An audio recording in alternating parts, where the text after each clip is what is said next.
Hi everyone, welcome to another episode of Teen Book Babble.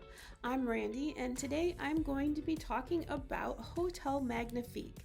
This is a fantasy novel, a kind of darker fantasy novel written by Emily J. Taylor. It just came out this year, so let me tell you a little bit about Hotel Magnifique.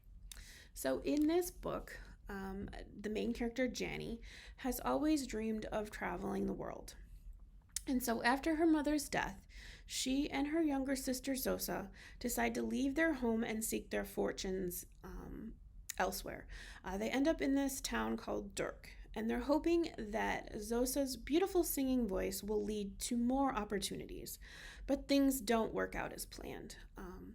So life and poverty are sort of wearing them down until one day the magical and legendary Hotel Magnifique comes to town. This fantastical hotel is able to magically transport to different destinations every night. And this hotel is their chance, the sisters' chance, to get out of Dirk if they can get positions as staff. Then maybe they can earn enough money to possibly go back home. And that's what Janny wants more than anything, is to go back home. So Janny and Zosa both manage to get positions at the hotel. It's not easy, but they do end up both in the hotel. Janny as a maid and Zosa as a singer. But Janny soon quickly discovers that something is very wrong.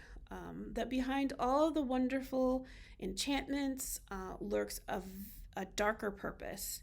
And so she has to figure out a way to get both her and her sister out before it's too late. So I really enjoyed Hotel Magnifique. I hadn't read a fantasy book in a while, and it was nice to sort of return to my favorite genre. I loved the sort of darker side of Hotel Magnifique.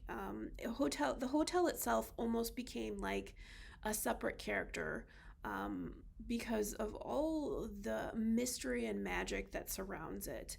Janny lives in a world where magic is real, where people can perform wonderful enchantments, but it is not really something that is acceptable outside of the hotel. So, people can visit, people can work in this fantastic place where there's enchantments in the room, where there's these wonderful performances every night. And it's kind of like something that you would want to experience yourself, but there is this darker side to all of it. So there is a bit of romance in this book, but for me, it was more about the sisters. It was more about Janny sort of rescuing Zosa and figuring out the purpose of the hotel and figuring out how to get them both out,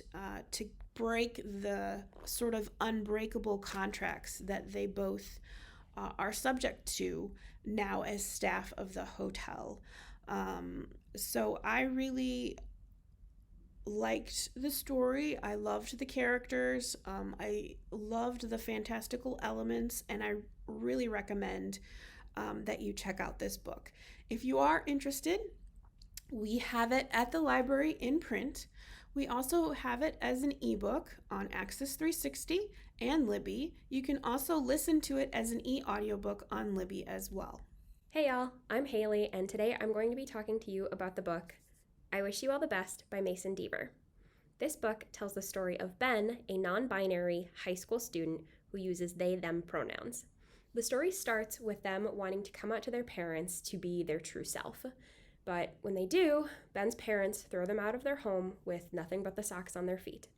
With no one else to turn to, Ben calls their sister Hannah, who they haven't spoken to in 10 years. Hannah and her husband take Ben in, buy them new clothes, enroll them at a new high school, and basically get them everything they need to start a new life away from their parents. At their new school, Ben meets Nathan, an incredibly kind and charming boy. Nathan works hard to welcome Ben to the school and tries to be their friend. But Ben suffers from anxiety, depression, and panic attacks, which makes opening up and being their true self very difficult. Not only does Ben have to deal with their parents' rejection and trying to figure out how to live with their estranged sister, they also have to deal with being a high school senior and the uncertainty of what they want to do with their future. A lot of the things I liked about this book are the characters. I think that they are so well done and that they feel very authentic. Even the side characters had so much depth to them. I also think that the book handled anxiety and seeking help in a great way. Although Ben doesn't want to see a therapist at first, and it's their sister who has to convince them to even trying to talk to somebody, they eventually start to open up, and it really helps them. This book is a wonderful story and truly shows just how important representation is.